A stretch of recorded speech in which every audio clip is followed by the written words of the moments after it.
Thank you very much for your patience so far. Thank you for coming on this beautiful evening. Welcome to this wonderful venue, and welcome to our third Margaret Boden Lecture.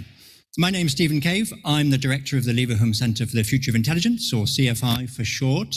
For those of you who don't know, CFI is a very interdisciplinary centre here at the University of Cambridge, dedicated to teaching and researching how we make the whole AI thing go well. And one of our inspiring figures has been Margaret Boden. Many of you will know of her work, I'm sure. She is a graduate of this university, where she studied first medicine, then natural sciences, then philosophy, excelling at all of them, and then going on to teach also psychology and pioneering the discipline of cognitive science and really making immense contributions to understanding what thinking machines are and what they aren't, what they can do and what they can't, what they should do and what they shouldn't. And so she's been a great inspiration for us and a great friend of our centre. Unfortunately, can't be here today because of health reasons, but a great friend of ours. So we're very grateful that she's allowed us to use her name for this lecture series. And in fact, Maggie herself gave the very first Margaret Boden lecture here in this room, where she argued that robots aren't going to take over the world because, frankly, they're just not interested.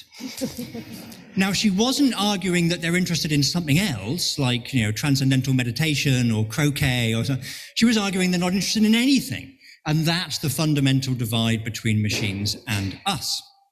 And our second Margaret Boden lecturer was the great Daniel Dennett, perhaps the most famous living philosopher, someone who's also contributed immensely to cognitive science, to our understanding of AI. And he argued that not only there is a fundamental difference between humans and machines, but that we need to keep it that way. We need to be completely clear in this relationship who's the tool and who's the tool user. And we ought to legislate if necessary and use all of the powers that we have to keep it that way. Well, then we unfortunately had a bit of a break because of COVID, but now we're back. And I'm really excited at today's third Margaret Boden lecturer, Melanie Mitchell. We're very lucky to have her. But to tell you more about her, I'm now going to hand over to our MC for this evening, the director of CFI's AI Futures and Responsibility Programme, Dr. Sean Haggerty. Sean, over to you. Thanks, Stephen. As Stephen said, Margaret Boden has for many decades been a pioneering research leader, contributing across cognitive science, artificial intelligence, psychology, and philosophy. And so it's fitting that today we have a similarly pioneering research scientist who's made incredible contributions across AI, cognitive science, complexity science, and often combined insights from across these fields. Professor Mitchell is a professor at the prestigious Santa Fe Institute and author of prize-winning books, including Complexity, A Guided Tour, which won the Phi Kappa Science Book Award in 2010, and also author of Artificial Intelligence, A Guide for Thinking Humans. Her work currently focuses on conceptual abstraction and analogy making in AI systems, which I believe will be the topic for today's talk.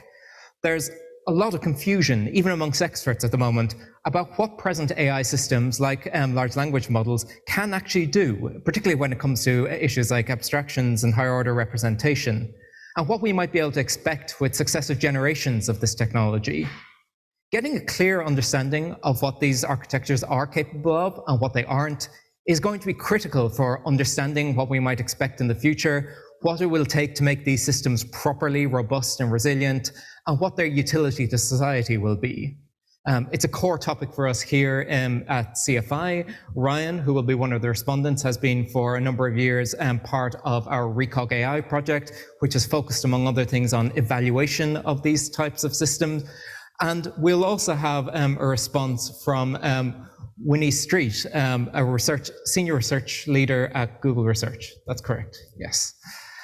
We'll have some time after the two responses for questions, both from the audience in the room and to those of you who are joining us online. But in order to give as much time as possible to the talk and the responses and the Q&A, I will at this point hand over to Professor Melanie Mitchell. Thank you so much for joining us today. Thank you.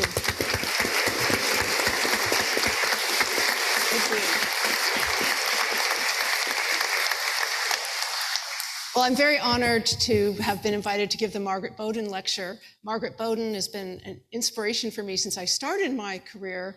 I learned about cognitive science by reading her introductory books on cognitive science, and it's just fantastic to be here. Thank you so much. So I've, like you, am very uncertain these days about what AI can and can't accomplish. So I'm going to try and bring you together with me in our joint uncertainty and talk about some of the ways that people have been thinking about what AI can and can't do. And on the slides, this was the sort of advert for the talk, and it said, Melanie Mitchell asks, what is abstract thinking and why can't AI do it? But I'll amend that and say, why can't it do it as well as humans yet? Because there's still, there's some debate about the extent to which AI systems can do abstract thinking. So some big questions about AI. So will AI, here's some of the things that people have said AI will do. Will it hugely increase human productivity? Will it revolutionize medicine, law, scientific discovery? Will it soon become smarter than humans at all cognitive tasks? Whatever that means exactly. Will it replace humans at many jobs? Will it destroy democracy? That's something that a lot of people have been worried about. And finally, will it cause human extinction?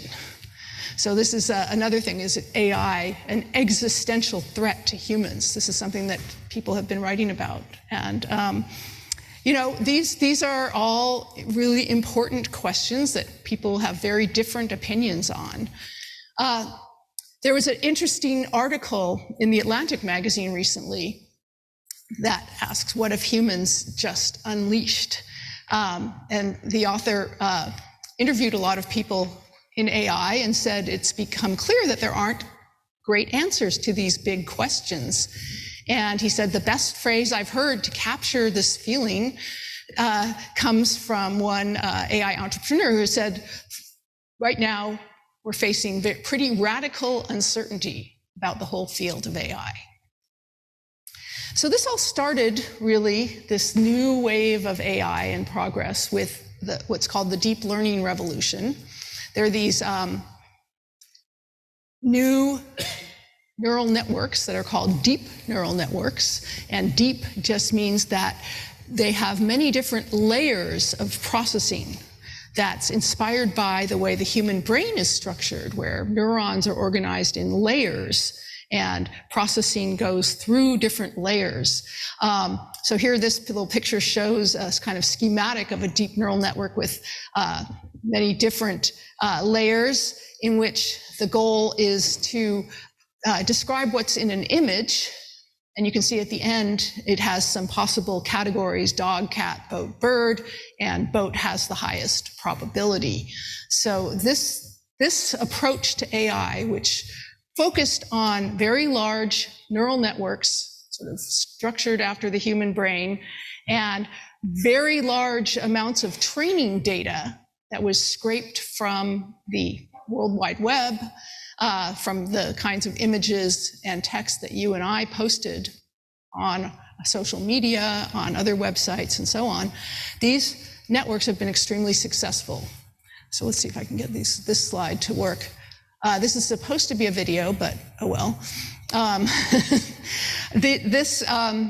In this slide, it's sort of what a self-driving car might see on the road. And you can see that it's classifying different things in the image as people, other cars, traffic lights, and so on. This kind of computer vision advance was never possible before the advent of deep neural networks.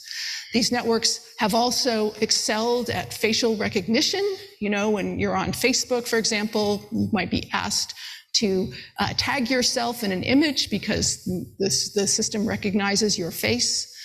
We've seen AI applied to medical diagnosis, to machine translation, to speech recognition, in now more than 1,000 languages, as you can see. So there's been all kinds of incredible advances that have come from this approach. And now, I don't know if any of you have played with some of these more newer generative AI tools like DALL-E. You can do something like give a text description like students playing Frisbee in a university quad, impressionist style. And it will almost instantly produce pictures that capture what you are, what you asked for. And this has made a lot of artists quite nervous because, and the way that these systems work is that they're trained on pictures that either photographs or paintings or other kinds of media that artists and other people have produced, paired with captions of what's in those images, and then is able to, once you ask for something, it's able to produce something that looks, is perhaps taken in some abstract way from the training data and recombined to produce what you want. But the question is, do these AI systems actually understand the data that they process? Do they understand what students playing Frisbee in a university quad actually means? Do they understand sort of all the kinds of things that go along with it, that probably would happen on a warm day, that the students are doing this because they like playing games, they're not being forced to do this. There's all kinds of knowledge about the world that you and I have that these systems may not be able to have picked up from their training data. And does this mean that perhaps that they are not as sort of robust or as intelligent as you and I might be? So here's some examples of failures of understanding in AI systems. So this is a really straightforward example of some of the problems we get with deep learning and going with big data. So this was a task to train a neural network to distinguish pictures that had animals in them from pictures that have no animals in them. And one of my graduate students trained a deep neural network on a large set of images that was provided by National Geographic magazine of nature photos, and some of them had animals and some of them didn't.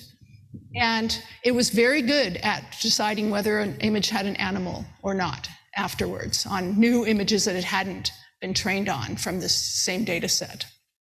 And my students' research was to sort of pinpoint exactly what features in the image the system was using to make its decisions. And when he dug into sort of under the hood, if you will, of this neural network, he found that it was mostly focusing on the background, which seemed very weird. And it turned out that the background actually gave a clue to whether there was an animal or not, because when there's an animal in the picture, the photographer is focusing on the animal in the foreground, and so the background's blurry. But when there's no animal, the pictures are mostly landscape photos, and so the background's clear. So the computer had figured out that by just looking at the background, see it blurry or not, it could figure out and predict whether there's an animal or not. So in machine learning, this is called a shortcut, which says that the machine has actually learned to correctly predict the labels, animal or no animal, but it's doing it for the wrong reason. It's doing it in a way that hasn't solved the task that the humans set for it, that is to recognize animals, but using some other clue. And this is something that happens quite a bit in machine learning, and it causes some problems. This is from another study where groups took photos that a neural network had learned to classify correctly. For instance, this picture of a school bus, the neural network said, I'm 100% sure this is a school bus. Very good. But then the researchers used Photoshop to put the object in different orientations. And now the neural network was 99% certain it was a garbage truck or a punching bag and a snowplow. That one's actually a real image.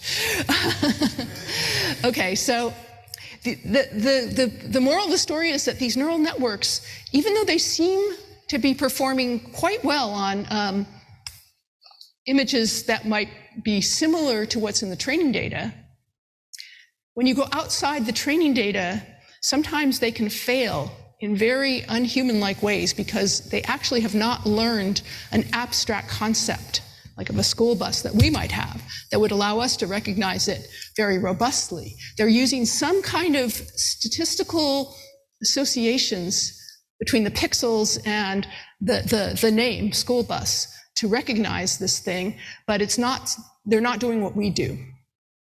And we've seen all kinds of problems with, for instance, self-driving cars like Teslas crashing into stopped emergency vehicles on freeways. This has happened, I don't know how many times, many, because they didn't recognize it as a car. There's also this whole area of machine learning called adversarial machine learning, where people try to find ways to fool machines. And one way was to put little stickers on stop signs to fool a self-driving car camera vision system into thinking it was a speed limit 80 sign. Okay, and this is sort of what at different angles and distances that the camera was from the stop sign, it was very successful into fooling it that it was a speed limit 80 sign. So, this is also a failure of understanding. And here's a fun example, another self-driving car vision system I showed you that thing earlier where it's correctly putting boxes around people and cars and traffic lights and so on. Well, here, it's unable to tell the difference between a real person and a person and a bike. I don't know if you can see that very well, but it's what it's doing is it's recognizing the little pictures on the back of the van that's part of an ad as actual people and bicycles and so on. So it's not, it doesn't have the kind of recognition that we do of certain things being advertisements versus real life here. And this was a tweet from somebody in a self-driving Tesla that said, "My car kept slamming on the brakes in this area with no stop sign. After a few drives, I noticed the billboard." And here's the picture of the billboard that with a sheriff that has a stop sign holding up. And so it thought that was a real stop sign and slammed on the brakes. So these are some of the problems that self-driving cars get into. That's sort of it had never been trained on this in this situation in its training data. And DALL-E itself, people have shown that these text-to-image systems have a lot of problems with certain kinds of queries. I showed you it was able to do students playing Frisbee, but if you ask it to do things that involve spatial configurations, like a yellow box on top of a green box, which is on top of a blue box, it just can't do that. It can't get that right at all. And I tried another one, a television on top of a cat. Okay, so we all can imagine a cat on top of a television, and we can also imagine a television on top of a cat. That's something that, because we understand these concepts. But DALL-E could only draw cats on top of televisions because its training data had never seen a television on top of a cat. It couldn't generalize. It couldn't abstract. Here's another example of a shortcut, which is it was found that, these folks who did this paper were trying to use neural networks to diagnose skin cancer from images. And they reported about how they trained their system on a lot of data, and it was doing very well, but it didn't generalize because what it had learned is that if there's a ruler in the image, it's probably skin cancer. So they had to, redo some of the data that they had trained on. So this is a problem in machine learning, that these systems are learning something. They're learning associations, but are they actually learning more abstract concepts like we humans do? And Here's a recent example from Google Translate. So I asked it to translate this sentence: the legislator accidentally left a copy of the important bill he was writing in the taxi. And, bill here, bill's an ambiguous word. It can mean many things. And it translated this, I don't know if anyone here speaks French, but it translated it as the kind of bill that's like an invoice, not a legislative bill. Okay. So the original founders of the field of AI, these illustrious people, this was from their proposal for the original Dartmouth AI workshop, which was when a lot of the the name artificial intelligence was coined and a lot of ideas were put together. And here's what they put as their goals for their summer workshop. An attempt will be made to find how to make machines use language, form abstractions and concepts, solve kinds of problems now reserved for humans, and improve themselves. So they thought they could accomplish some of that in, 10 weeks of a summer. But it turned out that it took more like, 10 decades or almost. But this particular goal, forming abstractions and concepts, seems to be a goal that's harder than some of the other goals. So, I think the problem that AI has faced, at least up till recently, is that it has relied on statistical associations rather than forming concepts as the founders of AI had hoped. Okay, so just as an example of what a concept means. So think of the concept of a bridge. So here's a bunch of pictures of bridges. You could give that kind of data to a neural network, and it would learn maybe to recognize a bridge in a photo.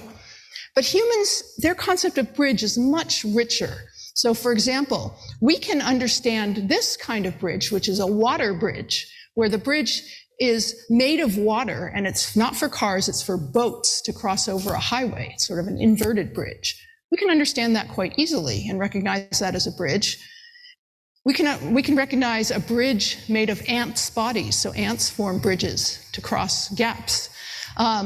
We talk about bridging our hands, the bridge of your nose, the bridge of a song. We start getting metaphorical here, right? But this notion of bridge is just very rich. We can extend it indefinitely. We talk about bridging the gender gap. Joe Biden, in his campaign, described himself as a bridge to a new generation of leaders.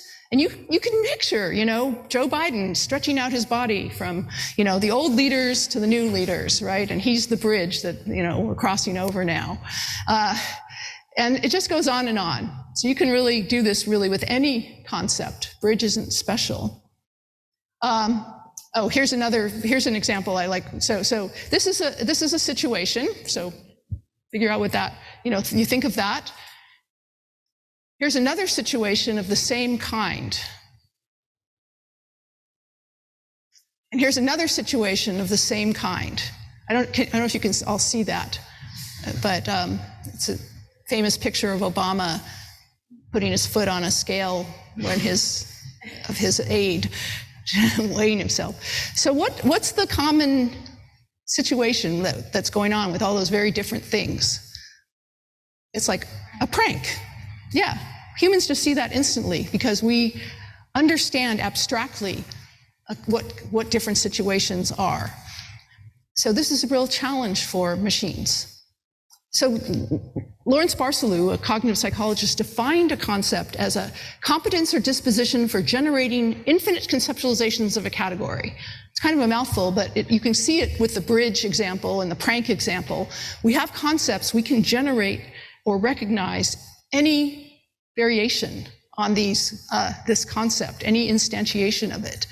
And Hofstadter said, another cognitive scientist and AI researcher, described a concept as a package of analogies. So, the idea of abstracting like a prank, we're sort of making an analogy almost unconsciously between these situations. Like one person's playing the role of the prankster, one person's playing the role of victim, and there is the actual prank, which is, maybe Obama's stepping on the scale, is mapping onto the person, putting the sign, "Kick me," on the back of the person's back, and so on. So we're actually unconsciously making analogies between these situations when we abstract. So my assertion is that AI failures of understanding are really due to a lack of human-like concepts and abstractions. Okay, so the question is, how do we get machines to learn such concepts and to, rather than only statistical associations, and make analogies? And that's still, I think, an open challenge. But here we are in the era of ChatGPT. So has everything changed? So here's ChatGPT with my French translation challenge. I say, please translate the following into French. The legislator actually left a copy of the important bill he was writing in the taxi. And by the way, when I got the Google Translate made that error, that was like a few weeks ago. It wasn't like 4 years ago. Okay, so ChatGPT correctly translates it, projet de loi, which is legislative bill. And I can ask it, how did you know how to translate the word bill? It has several possible meanings. And it says, as an AI language model, et cetera, and it's very wordy and verbose and stuff, but it does say it's clear because there's a legislator and a bill, the bill refers to a legal document, et cetera, et cetera, et cetera. Okay, and so it seems to understand, right? So the question is, have large language models achieved a richer human-like understanding, these concepts and abstraction abilities, than previous AI systems? So that's, I think, a very important open question. So some people would say absolutely yes.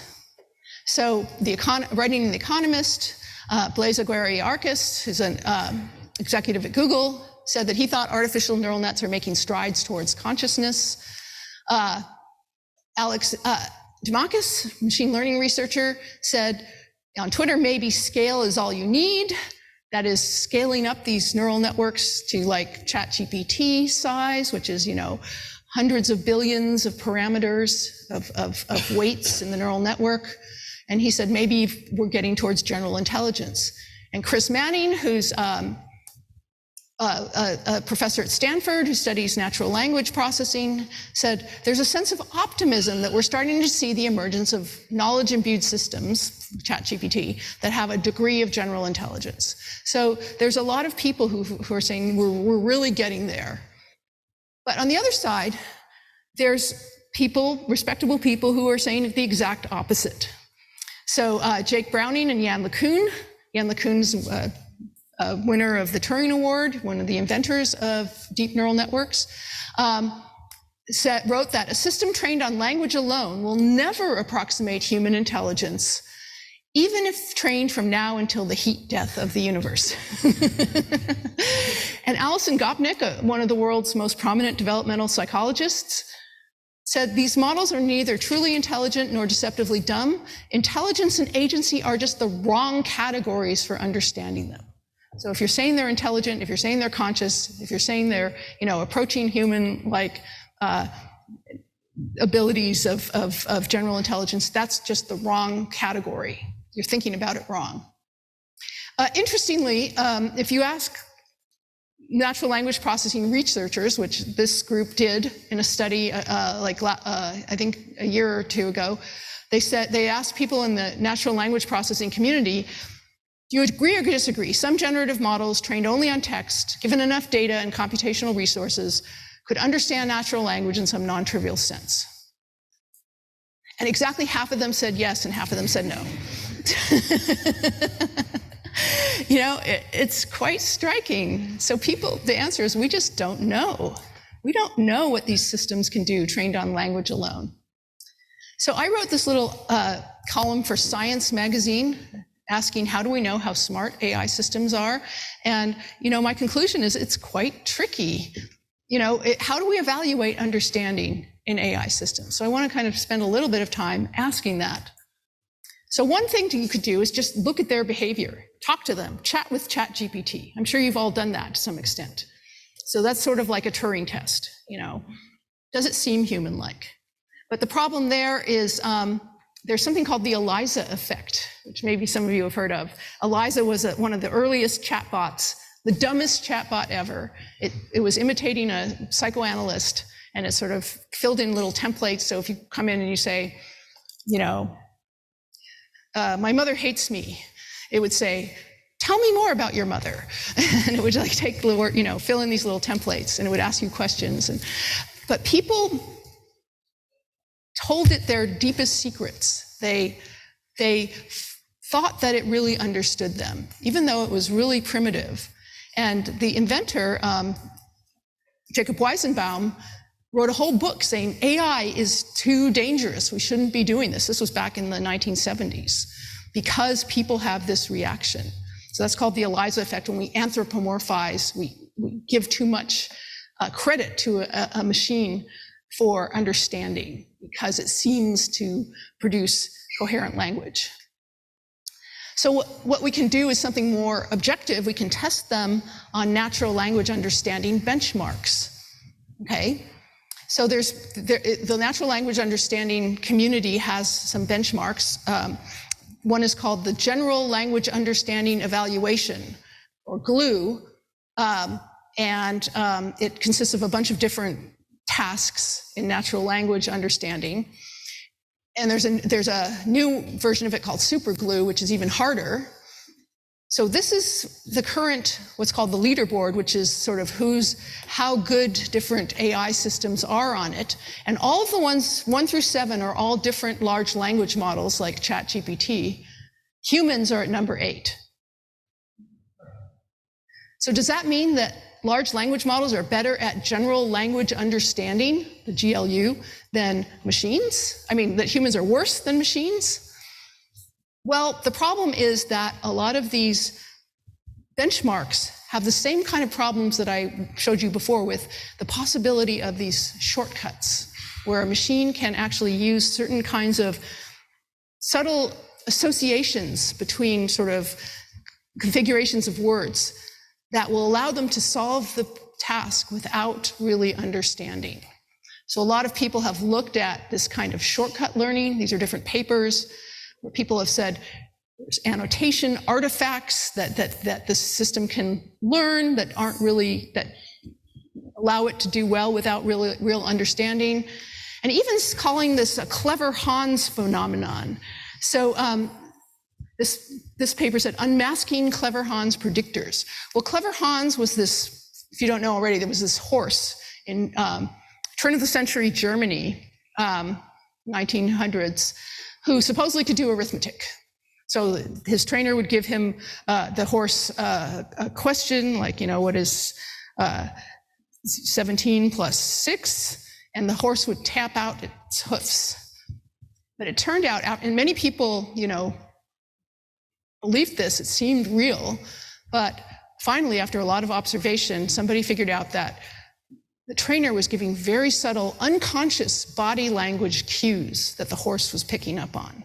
It was, they were going like, until the horse, and then, some cue that the horse, so the horse couldn't really do arithmetic. It was only responding to the subtle, unconscious cues of its trainer. So the analogy with machine learning is that these AI systems might be sort of picking up on very subtle cues in the data, the training data, that's allowing them to do well without actually being able to solve the more general problem being addressed. Okay, so such benchmarks often allow shortcuts. So nowadays with ChatGPT, lots of people have started saying, well, let's just give them these standardized tests that we test humans on. So, you've seen headlines like ChatGPT gets an MBA, it did well on a business school test, or, oops, something's wrong here. Something bad happened to my slides. There's also ChatGPT passes the bar exam. For law, ChatGPT passes medical exams. But the problem is that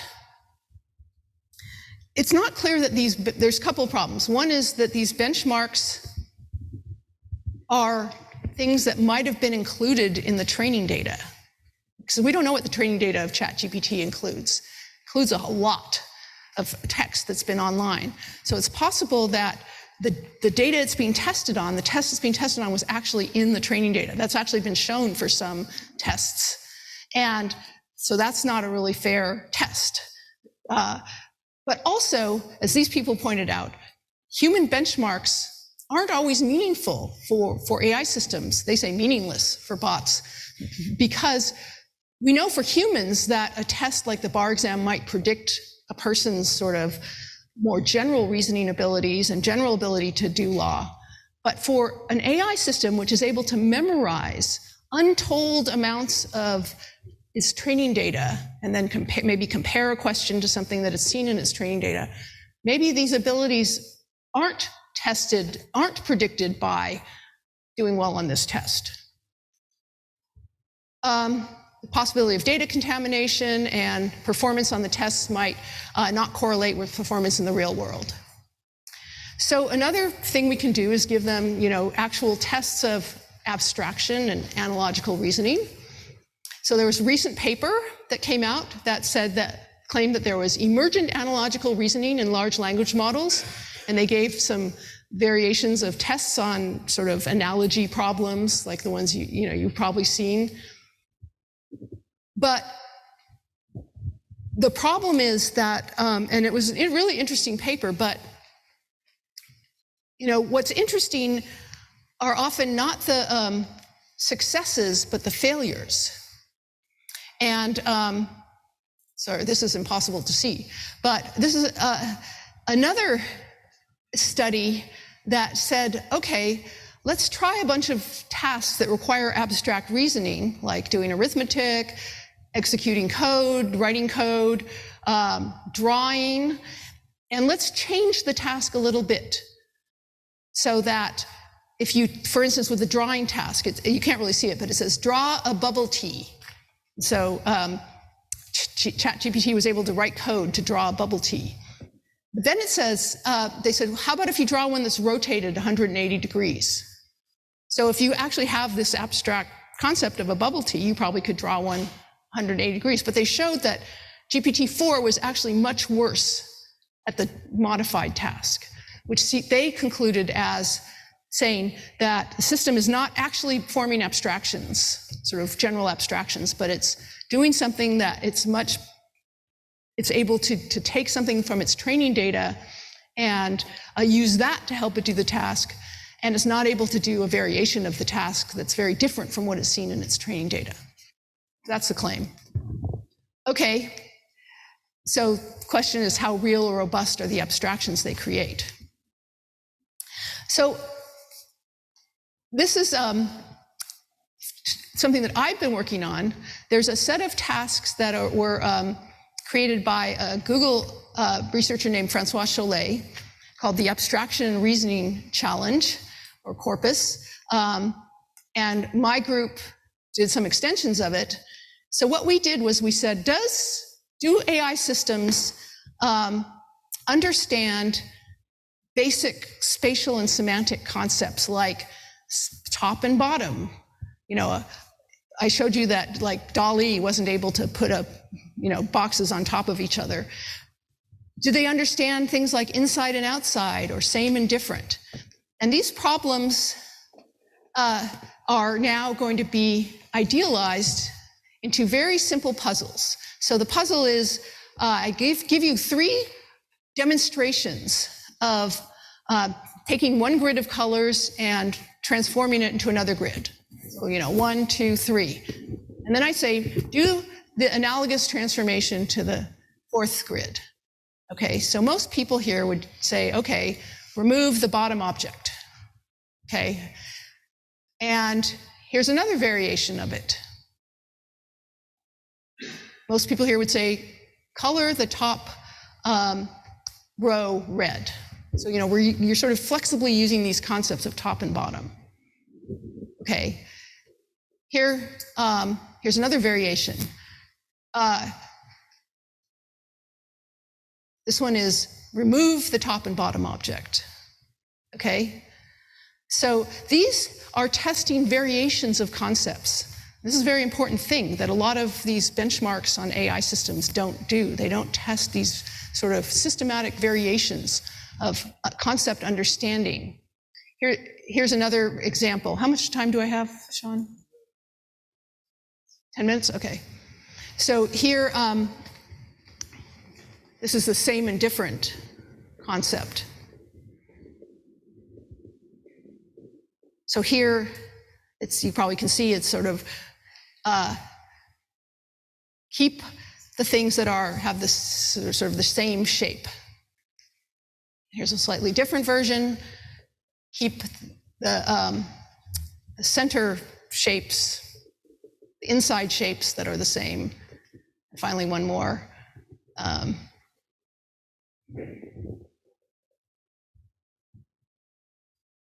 Remove the shapes that have the same outer color.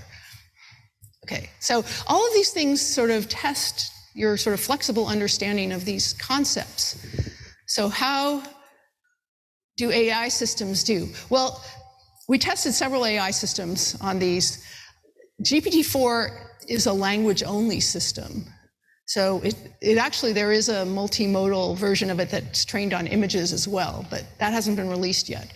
But we gave it, we gave it a text version of this, which is a little bit unfair, but it was very similar to the text versions of visual problems that other paper on analogy where it succeeded had given. So we're saying like, we're encoding colors as numbers, and we're encoding rows of the each grid as between brackets here. So we give this to several AI systems and to humans. We had something like 500 such tasks that we showed you in different groups of concepts.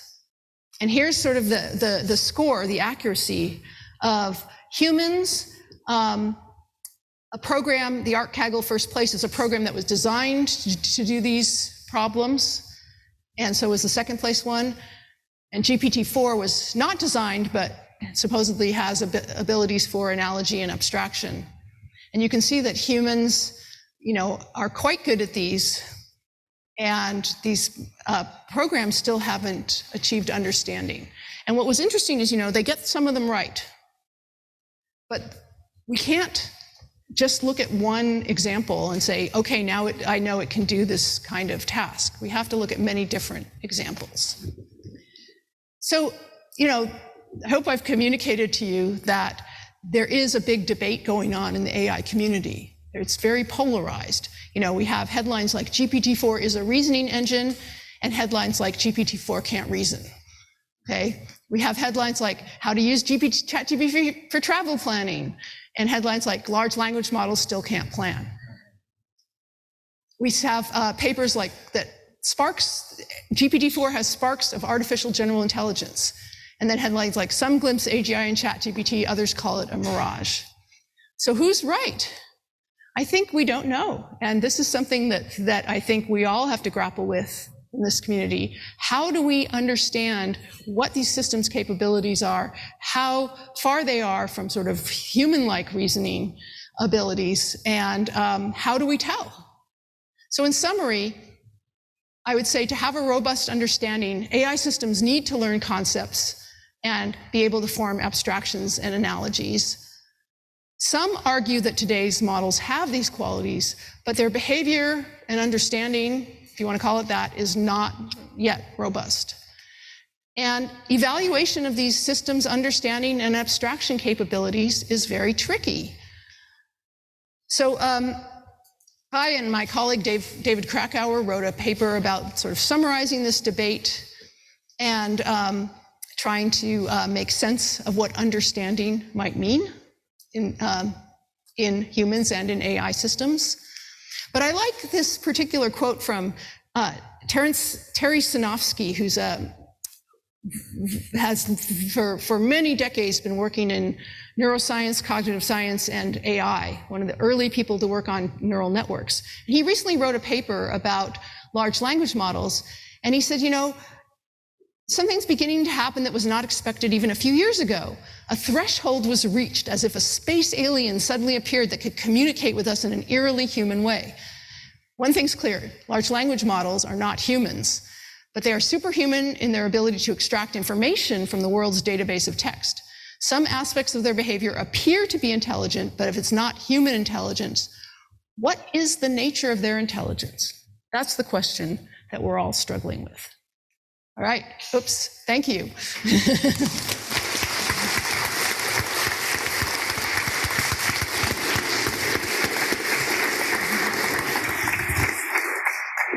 you so much. Thank you so much for a wonderful talk. We actually had Terry Sanowski come to speak to us a couple of years ago before the recent explosion in progress, and it's great to have him back and get reflections on that paper. But today we're really lucky to have two leading experts who are focused quite specifically on how we evaluate these AI systems. Winnie, would you mind going first? Winnie Street is a research leader at Google Research, focused specifically on evaluating the cognitive capabilities of large language models, with, I think, a particular focus on social intelligence. So the response is yours. Thank you so much. Firstly, I'd just like to thank Melanie for an absolutely fascinating talk, really amazing, and I'm really honoured to be here on the stage with Melanie, such a renowned expert. I'd also like to thank the CFI for having me, and for Henry Chevelin in particular for inviting me to do this. Yeah, Melanie did an amazing job of characterising the radical uncertainty in this debate, and also bringing us around to the idea that AI probably needs to develop concepts and human-like concepts in order to reach human-like performance on tests of intelligence. So in my response, I'd like to make three main points. Firstly, I'd like to respond to Melanie and show some broad agreement for her characterization of some of the issues that AI researchers face in determining what these systems are doing. My second point will be to question somewhat an underlying assumption of many debates about AI at the moment, and that is that human-like intelligence should be the goal. And finally, I'd like to come back to some reasons why human-like understanding of concepts might indeed be important, and characterize that through the value alignment question. So firstly, I'd like to thank Melanie for adding some nuance to a debate that is so often lacking it. In particular, Melanie highlights the difference between performance on a test and the existence of the competence that that test is designed to detect. And this is a real challenge in many fields, but in particular in the field of artificial intelligence, where there are so many people coming from different disciplinary backgrounds and bringing different theoretical frameworks to the debate, and therefore characterizing intelligence in different ways. It's very hard to look at all of the evidence and all of the conflicting evidence and come to a conclusion. But I think Melanie's call to action for us to be more rigorous in the way we think about our tests for concepts, and to test them in a more holistic fashion is a great one, and one that we should try to replicate more widely in the field. So to my second point, I'd like to question some of the underlying assumptions around the discussion on artificial intelligence, and to echo the point that Melanie made at the end about Terence Sejnowski's question of what kind of intelligence are AI systems really. I'd like us to think about whether or not human intelligence should be the goal. And I think there are a couple of main reasons for this. Firstly, human concepts are not a perfect model of the world. In fact, they're a rough approximation based on our best knowledge and our cognitive capabilities. Our explanations for the world and our cognitive models for them offer greater or lesser explanatory and predictive power. And we can see this vary over the course of our development, over the course of history, across cultures, across domains, and between individuals. For example, over the course of our development, we swap in worse abstractions for the world for better ones as we gain new knowledge and understanding. Children start off learning to count by memorizing the numbers 1 to 10, but eventually they have some sort of aha moment where they recognize the decimal system and realize they can count infinitely. Another example comes from folk psychology, where our folk psychological models of one another offer pretty good explanatory and predictive power of one another's behavior. But on the other hand, if we tried to find our way out of a mole warren Despite the fact that we have a pretty good understanding of our own navigation systems, we'd really struggle. So in sum, human concepts are inherently limited, and they're actually the result of the fact that we don't have the cognitive capacity or the memory to take in the world in all of its fullness all of the time. We develop concepts to compress it, and these concepts lead to heuristics that we use on a day-to-day basis to get around the world. But these heuristics also result in failures and biases, and we might not want our AI systems to have those biases too. And the second reason to perhaps challenge human-like intelligence as the goal for artificial intelligence research is by taking a step back and taking a more holistic view of what intelligence is. When we look at the evidence from non-human animals, it's clear that lots of species have important and interesting cognitive capabilities, from birds to chimpanzees to octopuses. But there is still a radical uncertainty about the nature of their intelligence, and this is because of the great difficulties we have in interpreting their behavior. As the Clever Hands example provided us, it's not always clear whether or not animals are performing some kind of learnt or innate capability, whether or not they're actually doing the same kind of cognitive mechanism that we do. That picture gets even more complicated when we try to study phylogenetically distant species like octopuses. But maybe AI systems are a little more like octopuses than they are like us. It's at least plausible that current AIs are already developing, or future AIs might at one point develop, higher order forms of logic that are inaccessible to humans, to quote Melanie's paper on understanding in AI systems. Or at least it's possible that they have other forms of understanding that just aren't like ours. So it might be the case that what looks to us right now like spurious correlations or statistical shortcuts may in fact be evidence of new models of the world that have their own value. And it might be useful for us to take this approach because it might lead us to have better conceptions of what intelligence is. It might allow us to interpret AI system behavior better, and it might also allow us to leverage the unique skills that AI systems have in a more effective way. How much time do I have? Yeah, well, 5 minutes, you're okay. Okay, great. So finally, I'm going to turn back to my last point, which is that although we might want to accept that AI systems have different versions of conceptual frameworks to us, there are still cases in which it might be important that their abstractions are like ours. For example, in some cases, such as certain instances of scientific research, we might not care how an AI system got to its conclusion. If an AI system is able to come up with a room temperature semiconductor, we might not care how it did it. But in other cases, for example, in social applications of AI, or any kind of user-facing application of AI, like self-driving cars, social chatbots, HR tools, or healthcare, it might matter a great deal to us that AI systems have concepts like our own. And that's because we probably want to align these AI systems to our values. We want to instill moral principles in AI systems so that they behave in ways that align with ours. So, for example, we might want to teach an AI system not to hurt people or not to discriminate against people based on their race or gender.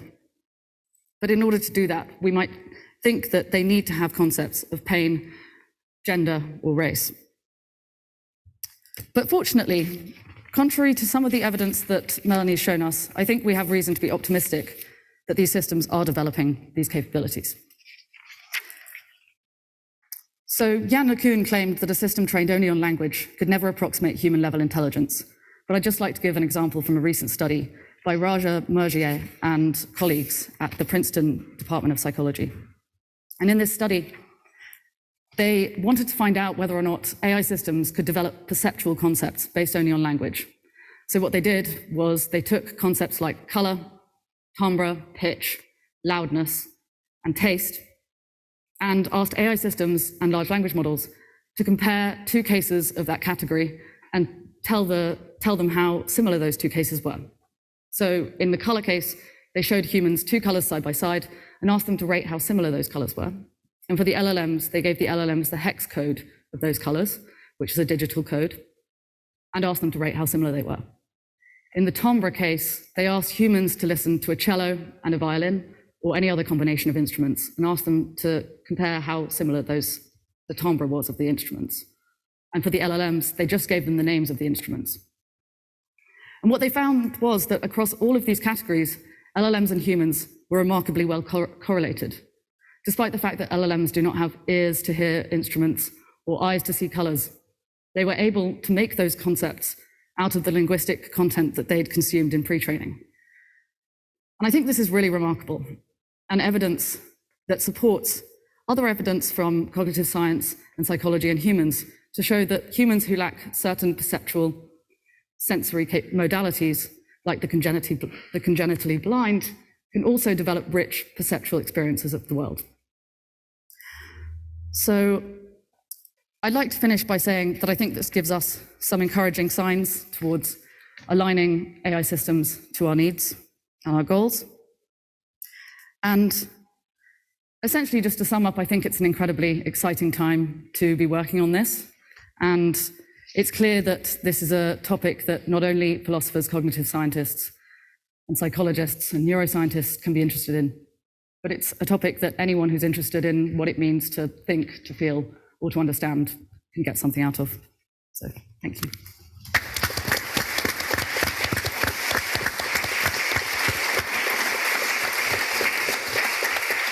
Thank you so much, Winnie, and thank you for sticking so strictly to time.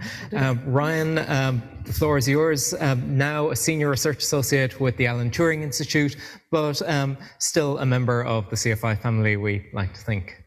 Yeah, thanks so much, Sean, and I'd just like to echo Winnie by saying thanks for the really thought-provoking talk, Melanie.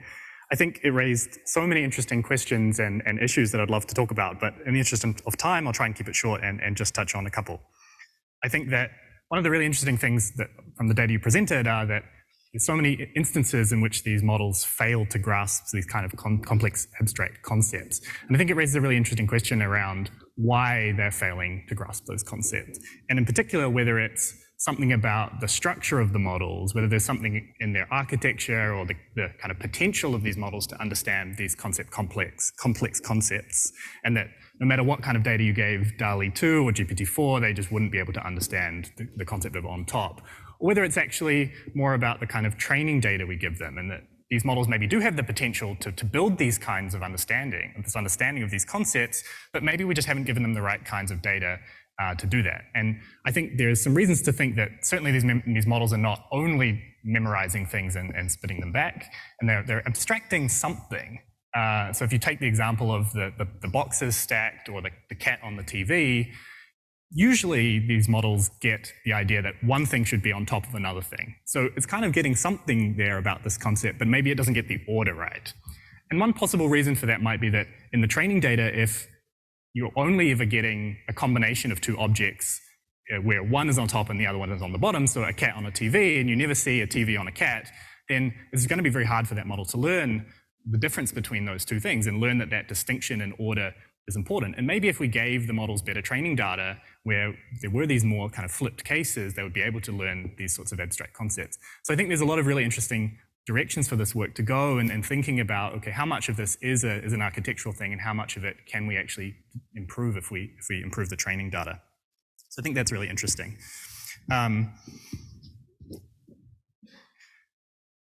I think another really interesting thing that the talk highlights is that as a field, we're really going through this moment of crisis in terms of how we evaluate these systems. And a lot of the ways we used to evaluate AI are suddenly not really working very well. So in the olden days, when you had these very, very narrow AI systems and they tended to be quite brittle and fail in a lot of different ways, it was actually really easy to build evaluation benchmarks because they're easy to break. And so it was easy to kind of pull together a big data set and find situations in which the models fail, and then you could kind of track progress as the models get better on those benchmarks. But I think now that the systems are getting so much more capable and you're having these issues like Melanie was talking about where the benchmarks are being incorporated into the training data, it's becoming a lot harder to actually build data sets to evaluate these systems robustly. And I think that's a really big challenge for a lot of people in the field. And it's kind of combined with the fact that progress is moving so fast that you have a new model coming out every month in some cases. And every time there's a new model, now you need to almost start again and figure out, okay, what is this model capable of and what are its limitations? And it's getting harder and harder to do because the capabilities are so broad that evaluations are taking a long time, they're very expensive. And so people trying to evaluate and understand these systems are sort of almost behind the 8 ball all the time and trying to play catch up on the cutting edge systems. And I think that's a really big challenge that a lot of people in the field are struggling to reckon with, and including the kinds of issues around abstraction that Melanie was talking about a lot in the talk. And then finally, just building on what Winnie was saying before, I think it's really important to think about how we should compare these systems to humans and what the right ways of making those comparisons are, what the kind of benchmark should be for deciding whether a model is intelligent or capable. And I think, when you look at some of these failures of the AI systems, it's really easy to look at them and think, oh, these systems really are not intelligent, they're really failing in really kind of obvious ways. But although we think of humans as pretty intelligent, it's actually also quite easy to construct situations in which humans fail in these sorts of situations, fail to extract abstract concepts, fail to make analogies, fail to reason properly, and maybe not to the same extent as some of these AI systems, but they certainly make a lot of errors. And I think that makes it really interesting to think about how we should kind of be setting this benchmark and thinking about whether these errors are indicative of a lack of intelligence, or maybe they're, in a similar way to humans, are just indicative of a different kind of intelligence, or they're picking up on different things than what we're intending them to pick up on. And I think all of this more broadly comes into quite philosophical territory about what concepts are and why they're useful.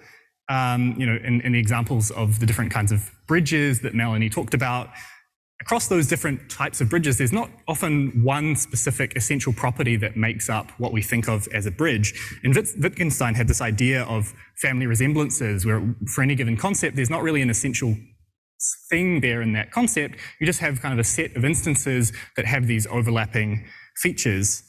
And I'm just sort of thinking about this as you were talking, Melanie, that I'm wondering whether some differences in the ability of these systems to form these kinds of fuzzy concepts might be at play in some of this. Maybe they can form concepts, but they struggle with these more fuzzy concepts where there's not really one essence of that concept.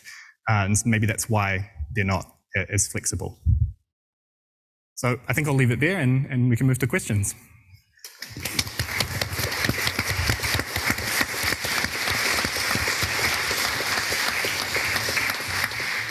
Thank you so much. So we'll now be taking questions both from the in-person audience and from the online audience. And Dorian, you'll be helping with a roving mic. So could I get some hands from the room in the first instance? I think I saw your hand first, sir, in the fourth row from the back, blue shirt. Yes, you, sir. Oh. Yep. Thank you, Sean. Wonderful lecture, Melanie, and great responses. Thank you very much indeed. I was reminded, listening in particular to the responses, as much as your lecture, Melanie, of a conversation I had with Maggie Boden, perhaps about 12 years ago. And she said to me, rather enigmatically, she said, the thing about intelligence is that it's not one thing that animals and humans have more or less of. And I can't help worrying that LLMs are only one kind of intelligence. I wonder if you might agree or disagree with that. Well, I agree with Maggie Boden that it's not like a thing that we have more or less of, right? We each, any biological intelligence has been evolved for a particular set of problems that they have to solve. We solve different problems than octopuses, and it may be that large language models have been evolved or trained to solve a particular kind of problem. We know the basic thing that they're trained on is to predict what is the next word.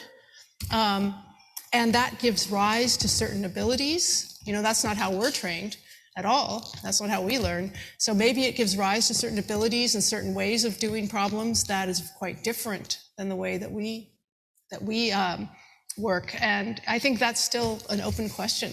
Yeah.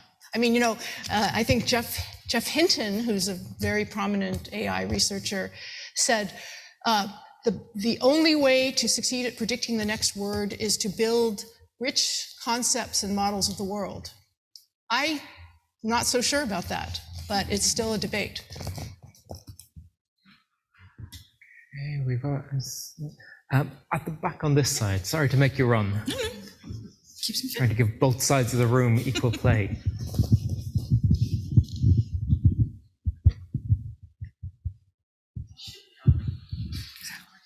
Oh, yes, it's on. Okay, great. One of the things that struck me hearing your talk today, reading your paper summarizing the past field as well, was that there's not a lot of similarity or analogy between how human intelligence developed and how some of these AI systems are being trained. We developed to be able to smoothly cope with physical environments like this one, so I can walk around to this bench and sit without falling over or anything like that. We also developed social abilities to know what's appropriate in a social situation like this, what's inappropriate or whatever. What we didn't do is evolve to do little abstract reasoning and tests of analogy like were illustrated in your talk and in your papers. So what I wonder might be interesting to try is take an AI system that's been optimized for, say, coping with a physical environment. You know, take a robot, say, from those famous YouTube videos from Boston Dynamics, for example. Take that and try and work out what would you have to do to get a system like that that's got a body, that's got to cope with a physical environment, and get it to do these little tests of abstract reasoning, analogical tests, and so on, because then that's a bit closer to what we're trying to, what humans have been able to do, and yes, and what so far the AI systems, ChatGPT, and so on, they're just not doing that. Yeah, that question brings up a lot of really interesting things that people in AI think about quite a lot. You said we don't evolve to do little abstraction puzzles, and that's absolutely true. That wasn't something that was sort of in our evolutionary history, but we do evolve to have concepts. I mean, that's how humans, in some sense, interact with the world, and we make abstractions in real life. And I think there's a lot of intelligence tests which are trying to be proxies for testing that kind of thing. Some of them are better than others, but they do seem to correlate with some of our abilities to abstract in the real world. So I'll mention that, like robotics, it's interesting to think about robotics, because robotics as a field has not progressed as much as, say, language understanding. And in fact, the Boston Dynamics demos that look so impressive, a lot of the robot's behavior is actually teleoperated by a human or scripted. It's not like the robot is being just autonomous in every way. So I think those things are a little misleading. And we're still, robotics is still struggling with a lot of really basic problems that haven't been solved as well as, other areas of AI. And I don't think we yet have a system that kind of can address the same kind of physical capabilities that a human has. It's another huge debate in AI. It goes under the term sort of embodied intelligence. And the question is, do you need a body to be intelligent in the way that humans are? And this kind of gets at Winnie's comment that maybe the goal shouldn't be human-like intelligence, it should be something else. But if we want robots and self-driving cars and socially embedded robots to kind of participate with human society, we do need them to make some of the same abstractions that we do. So that's the challenge. Could I add one thing to yes, that? Please do. I should say, if the respondents would like to come in with points on these, I'd absolutely welcome that. So please do come in, Winnie. I just had one thing that I think is quite relevant to the beginning of your question, essentially around what if we put an evolutionary lens on what LLMs are doing? And do they have any of the kind of evolutionary pressures that humans had that have resulted in us having things like abstractions? And David Chalmers recently gave a talk on whether or not LLMs could ever be conscious. And he made an interesting analogy between human evolution and LLMs in that talk, which is relevant here. And that he basically describes how humans, if we had an objective function, it would be maximizing fitness in our environment. And you wouldn't expect that maximizing fitness would necessarily result in all these incredible capabilities like seeing and flying and navigating really complex social situations. But they did, because that kind of turned out to be one of the ways in which we managed to survive.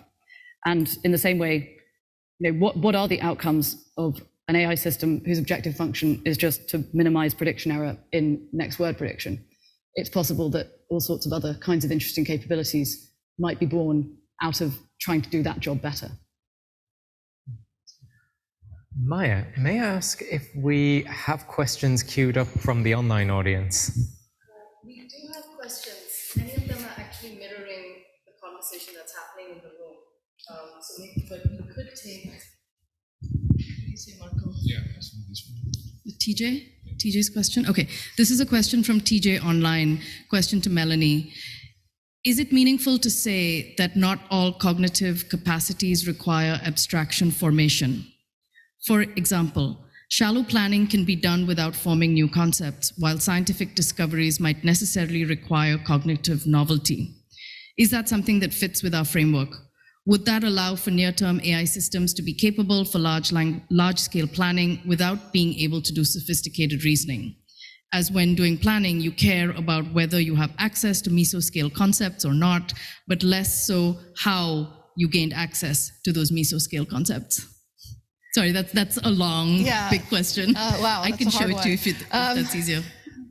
Yeah, I think there are clearly some things we do that don't involve much abstraction at all. And, there's a lot of things that we do kind of very, very kind of in a rote kind of way that we're not really relying on complex abstractions at all. So I would agree with that. Planning, I'm not so sure. I think part of planning is kind of recognizing what kind of situation you are in and imagining future situations, how things would change as you do certain actions. And that kind of recognition of a situation is, it's really about a concept and an abstraction. So I think abstraction is really key to planning, and perhaps one of the reasons that large language models still have trouble with planning.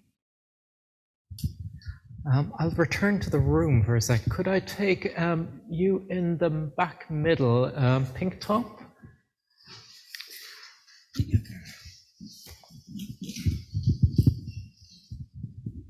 Yeah, so my question is, do you think AI, in particular robots, do you think they'll ever be able to achieve personhood? And if so, do you think there are any implications of this? Well,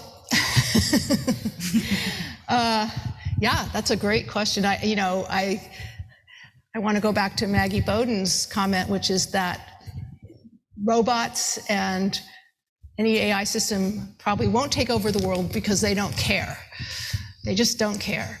They don't have any desires. They don't have any motivations of their own.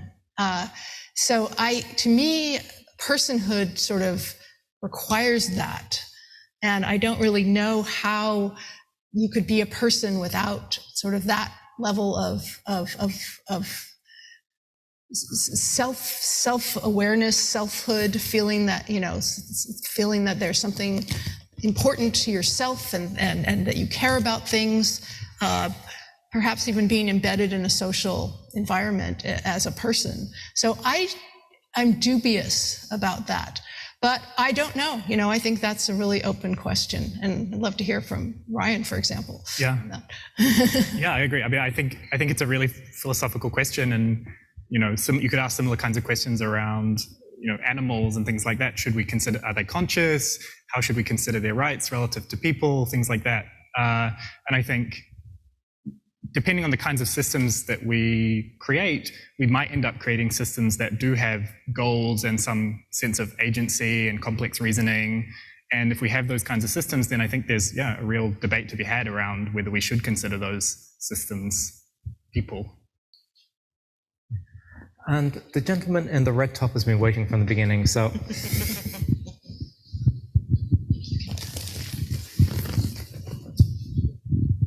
Hi, so first of all, I want to say thank you very much for the very lovely talk. My question actually involves some specifics from the talk. In particular, one of the claims that was made was that AI failures of understanding are due to a lack of human-like concepts and abstractions. And so to then make sense of that, a concept was introduced as a competence or disposition for generating infinite conceptualizations of a category, for at least one example of how one might think of what it is to have a concept. So then to make sense of why AI fails due to a lack of human-like concepts, we need to understand what is a competence, what is a disposition, what is a conceptualization, and what constitutes a category. And I mean, maybe my voice betrays it, but I quickly become very worried that this becomes circular, which would then mean that two different people read the sentence and understand it in potentially two different ways. And then if that's the case, how can we hope to make any progress on these questions? I mean, wouldn't that mean that these questions just fundamentally potentially don't have answers? Because people, if they understand the details in a different way, they may never agree on what that means. And again, I ask this kind of, not because I'm trying to challenge the idea, but because I myself, I recognize these questions are of fundamental importance, and I really struggle with how to make sense of them because of things like that. Yeah. So that's what I just would love to know your thoughts on that. Yeah, that's a very fair comment. And I think, psychologists have been struggling and arguing for many decades about what concepts are.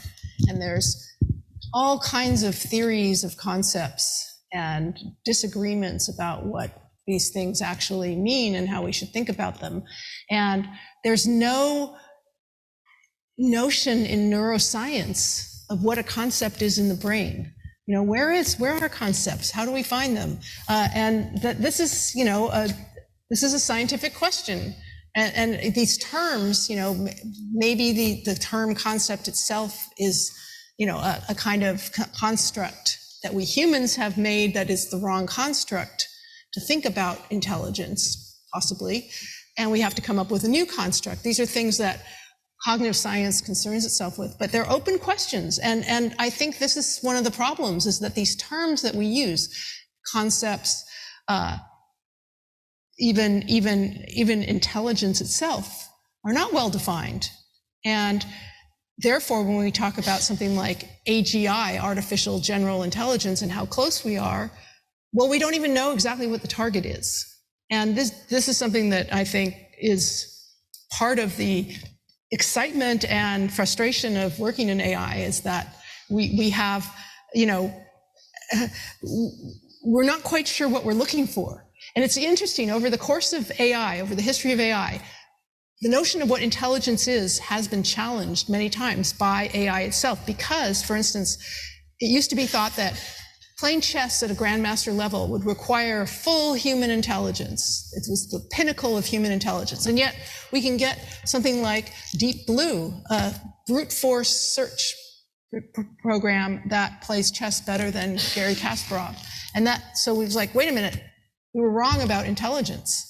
And I think more recently, with large language models, that's been challenging us as well. We used to think, well, language, that's like the pinnacle of intelligence. But now we have systems that can produce articulate, fluent language. So should we consider them to be intelligent? And often people in AI if people say, no, wait a minute, that's not what we meant by intelligence, they say, wait, you're moving the goalpost.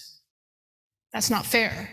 You said that would be what you considered intelligent, and now you're changing your mind.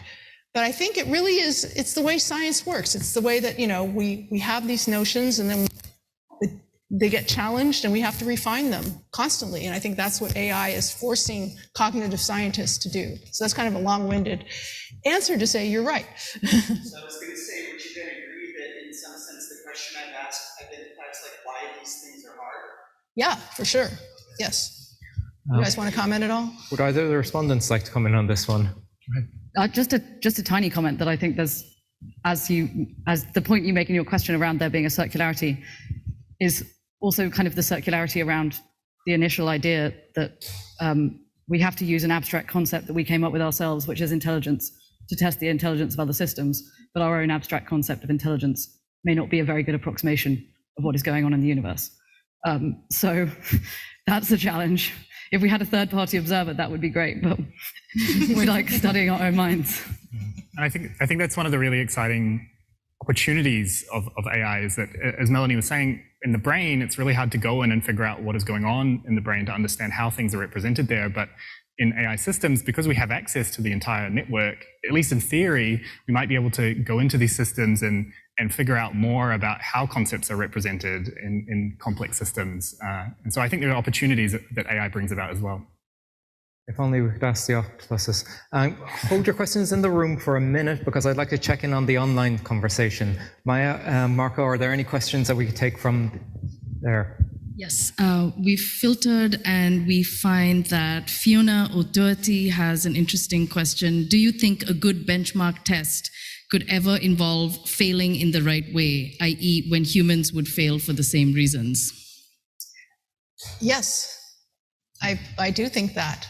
You know, this gets again to this question of, do we want AI to be like humans? Do we? Yes, if we do, we do want it to fail in the same way, to show that it's reasoning like a human. We might want AI systems to be superior to humans, and but I think, you know, one question is, are there trade-offs? So Winnie mentioned that, you know, humans have biases, they have kind of failings of reasoning. They're not perfect by any means. But is it possible to be sort of as general and flexible as we are, and to not have some biases or failings? I don't know. I don't know the answer. I think some people in AI think it is, that you can have all of human intelligence plus all of the advantages of computers together. And I'm not so convinced by that. Yeah, and I think another way of thinking about concepts is as kind of a shortcut to help us make sense of the world and not have to do all the calculations about everything all the time. So in some ways, we're always using these shortcuts for all sorts of different purposes. Yeah. Okay, there are a lot of questions. I know that Stephen's been waiting a while, you've been waiting a while, and you've been waiting a while. So if we could go Stephen, then you, and then you, sir. Thank you. Thank you. Melanie, I really appreciated how you left us with radical uncertainty. You didn't resisted the temptation to give us any easy answers. And I think it really is symptomatic of the extraordinary moment we're in, as Winnie mentioned. And I'd like to ask you to take a step back for a moment to reflect on that, because the way we're talking about these systems doesn't seem to me like the way we've ever talked about any human invention ever before. Now, we're used to testing things, you know, if we change something on our car, does it go faster or not? We have to test, we have to find out, there are metrics. But we're not usually left with this kind of radical uncertainty about whether what we've created has, you know, these profound intellectual abilities or not. This position of just saying we just don't know. We're talking about it less like it's a human invention and more like it's an alien that has landed among us, already spread around the world. Hundreds of thousands of people are using it, and we're trying to understand what it can and can't do, how it thinks, and so on. And that really does feel extraordinary. Now, lots of people are worried about that, and lots of people are excited about that. So I want to pin you down as to where you are and where you fall between those two camps. Some people are calling, of course, for a moratorium, saying we have to stop developing these systems because of the radical uncertainty you mentioned. Others, of course, are incredibly excited. This is the most fantastic achievement in human history. Of course, we have to keep ploughing on. So my question to you and the respondents is where you stand. Yeah, I mean, I think there's a lot of potential for AI to really help humans. We've already seen incredible progress, for instance, in molecular biology, in protein structure prediction with AI systems. And that's just very profound. And that's going to be a huge I think that's going to cause huge improvements in things like drug design and other medical applications. So there are a lot of positive things, but there's also a lot of potential negatives. Clearly, I mentioned, destroying democracy. So we were seeing AI systems being used to create disinformation, to do, to create deep fakes and all the other fake media. And it's just getting worse and worse. There's, systems that now can imitate somebody's voice so precisely that it could fool their family on a phone call and, convince that's their family member on the phone, asking for money to be sent in Bitcoin to some dark web address. But so I do think that there are a lot of dangers. I worry sometimes that the dangers are getting overhyped along with the positives, so that people are, we get people like Eliezer Yudkowsky writing in Time magazine saying we should bomb all the data centers. And this is getting, this can be very dangerous. So I feel like we're at a dangerous time. And I don't know exactly what the solution is, but I do feel like, it's kind of a bad situation when all of the power and money and resources are invested in a small number of big companies that are really controlling how this technology is being used. Again, would like to come in on that slightly pointed moment. Nothing personal, no. No, I know. I think Melanie described the issues pretty well. The only thing that I would maybe add to that is I think it's interesting that it's language that has really changed the way we feel about AI systems. The AI development is nothing particularly new, and if we hadn't realized that transformers could do this amazing thing with language, but it was just in the image modality that we saw incredible recognition and production, would we have had this reaction? And I think it's just that language is so intimately tied to what it is to be human. And we can't really see language that is so natural as it is when it comes from LLMs and not be kind of moved by it. And so I think that's probably behind a lot of this, whether or not that language actually represents anything more meaningful under the hood. I agree with both of what Winnie and Melanie were saying. I think as someone working on evaluating systems, as I said in my response, what I'm worried about is that these systems are coming out so fast that we're not having the time to fully understand both their capabilities and the potential risks of the system. So that is something that worries me. And I think that anything that these companies can do to kind of slow down and make sure that they are really making sure they understand these systems before releasing them is really important. And we had a question. You, ma'am, you had a question. Yes. I know you've been waiting a while. Sorry. Hi, thank you. So it seems to me that concepts themselves are going to be language specific, and so too the right way to abstract or to generalize will be dependent on the culture and society that you live in.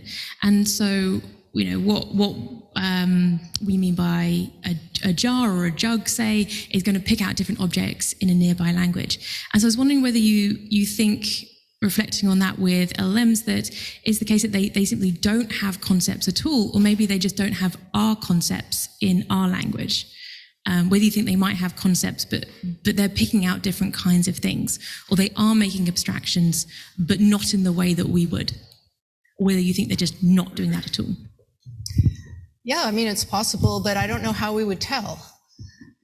They've been trained on primarily English and English text. And there are other languages obviously in there. It can translate from English to French. But I don't know if there was something that was like an abstraction that wasn't a human abstraction, how we would even conceive of it. And that, that's a big question. So as I think the other the respondents have noted, these systems, we might call it a shortcut, but it's actually it's some set of statistical associations that actually reveals a new kind of understanding that isn't human understanding. I can't even wrap my head around what that means, but it's possible, and maybe that's something that we'll try and figure out, so.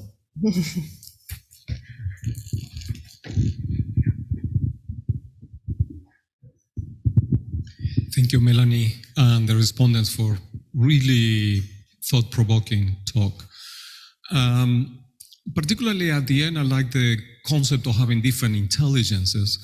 And I can see that even that horse you show could be said to have a sort of emotional intelligence, because he's learning to respond to what he associates to a need that would probably give him some satisfaction. Politicians nowadays develop a sort of political intelligence, and they will tell you that 2 + 2 is 5 if they think the polls will want that. So I was interested when Winnie was saying that this idea of intelligences means that the AI will contribute to our fulfillment of human needs. Your statement at the end was a little bit in those lines. And I wonder how understanding what drives the needs of the AI, because the AI is really being developed by organizations and people, etc. So we need to understand the needs of those organizations and those people to understand the type of intelligence that they are going to create. No? So I wanted to see how, if we don't understand that, how can we be sure that it will align with our values and our needs in the future? That's for you.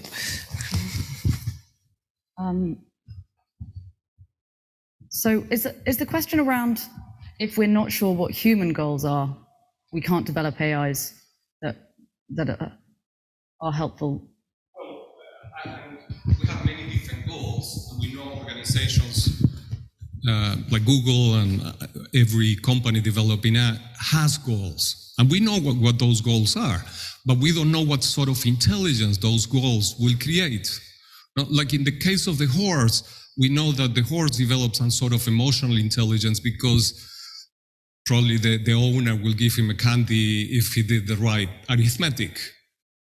And we know what the logic is of building AI systems. We know what pays the bills for the development of AI systems. So, but do we understand what kind of intelligence those goals will produce? Do they even align with the human values that we want? So I guess my question is with the alignment at the end, the alignment between the AI and the human values, to me, it's a little bit uncertain, particularly that we don't even understand what the intelligence we are creating is. Yeah, I think it's a great question and a huge one. Definitely the value alignment problem spans a lot of different fields in AI research. And I think one of the central problems which you pull out there is, what are the values that we'd actually want to align a system to? Whose values are they? Are they an organization's values? Are they the user's values? Are they a particular culture's values? Or do we have some sort of universal sense of values which we could apply to these systems? And I think that's, clearly we wouldn't want it to be a single organization's values, just doing some kind of top-down imposition on the rest of society, and that's definitely not what we're trying to do. But working out how to do a value alignment process that actually reflects the needs of such a diverse set of individuals, especially when you have users across the world, is definitely a challenge. One of the things that I found quite inspiring recently is Anthropic's constitutional AI, which is essentially taking the idea of a constitution, a set of 10 laws in their case, of kind of general principles that most of the world agrees upon about what is good and bad behavior, and using those as a rubric to fine-tune a large language model to behave in ways that actually are respectful towards us and don't perpetuate bias and discrimination and hate speech. And so I think that kind of model is something that could work in the future. Clearly, even coming up with 10 constitutional principles is difficult, and I think we don't have the solution to that yet. Ideally, it will involve collaboration between industry and the general public and governments and and other types of organization, including academia? Yeah, let me respond to that. So I think this idea of values, it's an obvious example of needing to have rich kinds of concepts, because a value is a concept. And Isaac Asimov wrote this set of stories, I, Robot, and so on, and it was all about robots that were given laws, like don't harm people, and then misinterpreted those laws because they did not have the rich concept. Don't harm people is a good law, but maybe that means I shouldn't push someone out of the way when a car's coming because that would hurt them. There's all kinds of exceptions because you have to know the concepts around the laws. And I think that's one of the big challenges with value alignment, is that values are concepts. Yeah, great point. I wonder if I might abuse chair's prerogative and ask a question of my own. To any members of the panel, actually, can I borrow this? Because I'm not sure my own is on. So, to any of the panelists, a two-part question. Part one, can you give an example of any cognitive task that 3 years ago you would have confidently predicted present AI systems wouldn't achieve, but that has been achieved? Part two, can you give an example of the least impressive thing that 3 years from now you're pretty confident an AI system won't be able to do? That's a hard one. 3 years ago. Mm-hmm. Okay. Or you can play with the parameters of this question. I think when Melanie was talking earlier about the difficulties that robotics is having, I think any things involving manipulation of complex real world situations are probably going to be things that systems will struggle with for quite a while longer, because I think as soon as you get into the real world, the complexity of the data you have to deal with is just so much greater than what we're feeding to LLMs and things like that, that we haven't figured out how to solve those problems. So I see those as something that are still a ways away. I mean, I'll play with the parameters a little bit and tell you that one of the most surprising thing for me, sort of pre-LLM in AI, was that systems could do speech recognition, that is like text, speech to text, like you dictate to your phone, without understanding language. And I think it's very confident to say, pre-LLMs, these speech recognition systems were using statistical models that did not understand language, but yet they could still do that task. And that was just very surprising to me. Good example. I can give quite an anecdotal example from large language models that I wouldn't have thought would have been possible maybe 2 years ago. And that's actually from the Sparks of Intelligence paper that Melanie included in her slides, which as a paper is pretty much all quite anecdotal, but the examples are interesting. And the one that I found the most amazing was GPT-4 depicting what it would say if it were to be a guest at a Thanksgiving dinner amongst all anti-vaxxers, trying to convince them all to get vaccinated.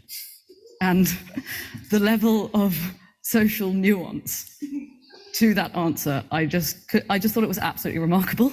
It was better than I think you could have got from any real expert in social dynamics and persuasion. It was extraordinary. So, thank you. I'm afraid we now have hit 7 o'clock. I'm sorry that I haven't gotten to everyone's question, but I think it's a testament to the wonderful presentation and responses and to the rich discussion we've been having that there have been so many fascinating questions, so many rich topics of discussion.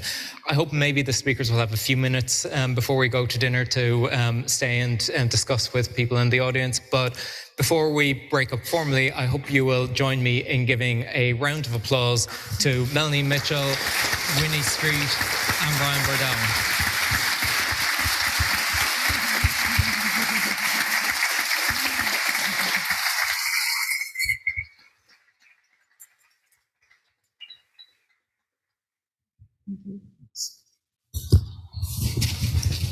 That was fun. That was really fun. Sorry to make you run back and forward so much.